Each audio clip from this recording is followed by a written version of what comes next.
Have you ever lost everything you once thought was permanent? Your job, your savings, your dignity, your sense of certainty about tomorrow. Imagine waking up to a world where your money means nothing, where the breadline stretches longer than your hope, and the future is a fog of despair. Would you survive? Or more importantly, would your soul survive? Because what we're about to uncover isn't just history, it's a mirror reflecting our own fears, flaws, and fragility. This is the story of the Great Depression, not through the lens of economics, but through the lens of Stoicism. And if you stay with me till the end, I promise, this story won't just change the way you see history. It could change your love life, your mental resilience, and your ability to thrive when the world burns around you.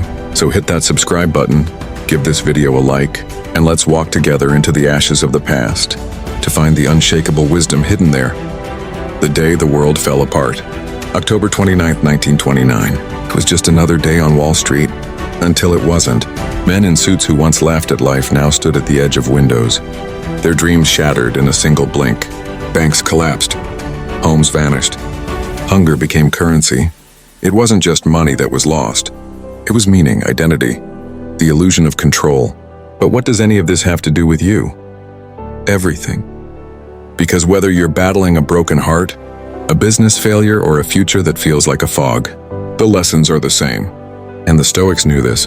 You see, while the world mourned its riches, Stoic wisdom quietly whispered, "You only lose what you cling to." Let that sink in. The Stoic lens, and when control is an illusion. Marcus Aurelius, a Roman emperor, wrote in his journal, "You have power over your mind, not outside events. Realize this, and you will find strength." Now imagine a man in 1931, standing outside a factory that once gave him everything. A job, a purpose, a paycheck. It's all gone now. His wife looks at him with quiet fear in her eyes. His kids ask for food he can't afford. And deep inside, something begins to crumble. But here's the turning point. He can either be broken by his circumstances, or he can break through them by accepting the one thing he still controls, his response. This is the first Stoic lesson the Great Depression teaches us. Control what you can, endure what you must. It sounds simple, but in a crisis, it's everything. Why hardship doesn't mean you're cursed. So many of us think that struggle means failure. If the business failed, if the girl left, if the world ignores you and you think it's punishment.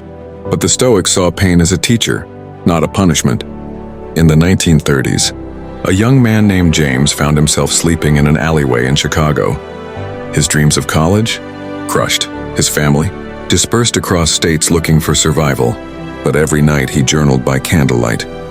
Not about anger, but about discipline. Not about hopelessness, but about meaning.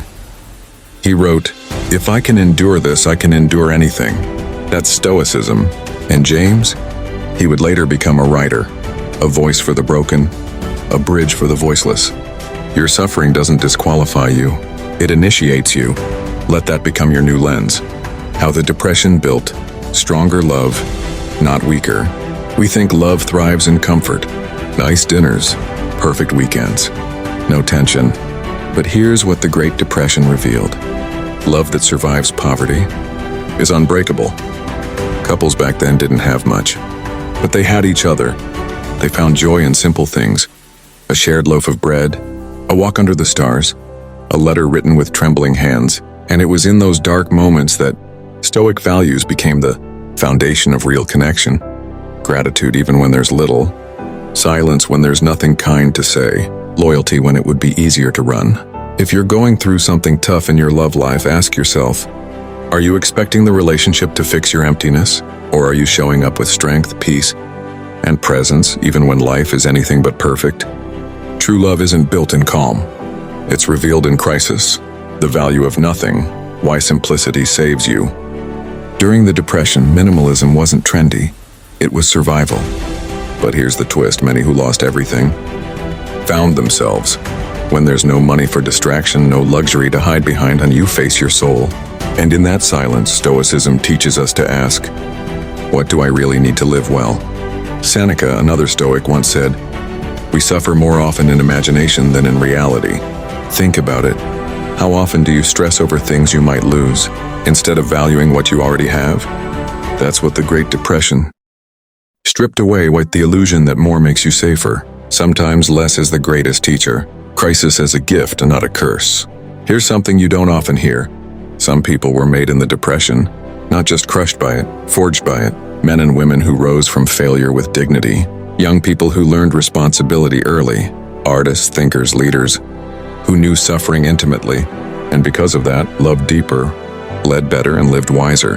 Crisis through the Stoic lens is not something to be feared.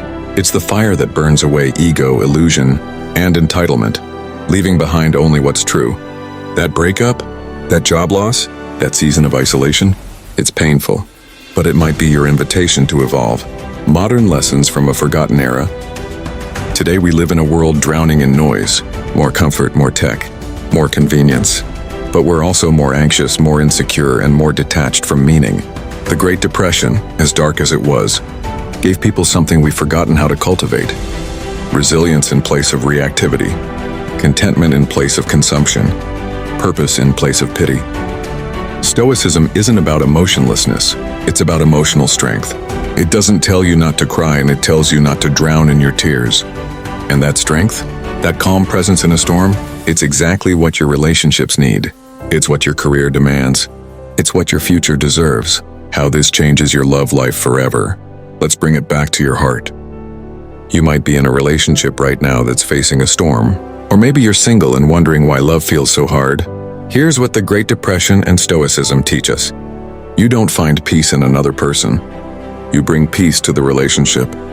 You don't demand understanding. You practice it.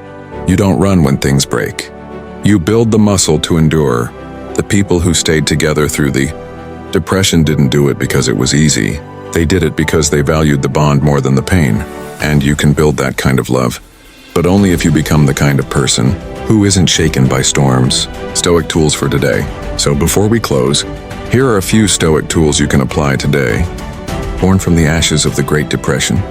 Number 1, practice voluntary discomfort. Fast once a week. Sleep on the floor. Detach from pleasure. Remind yourself you're stronger than you think. Number 2, reflect daily. Journal your thoughts. Ask, what did I handle well today? What was I reactive to? Number 3, build a gratitude wall. Every night, write down 3 things you're thankful for, even if they're tiny, especially if they're tiny. Number 4, limit complaints. For one day, speak no negative words. Observe how addicted you are to pity, and learn to break it. Number 5, seek inner wealth. Instead of chasing status, ask, what kind of character am I building? That's the real fortune. The Great Depression may be long gone, but the lessons are eternal. When the world collapses, whether outside or within, you have a choice. Break down or break through. Choose Stoicism. Choose resilience. Choose the kind of strength no recession, rejection, or relationship drama can steal from you. If you found value in this story, hit that subscribe button, give this video a like, and stay tuned for more Stoic wisdom to rebuild your inner world, one video at a time. With that said, thanks for watching, and until next time.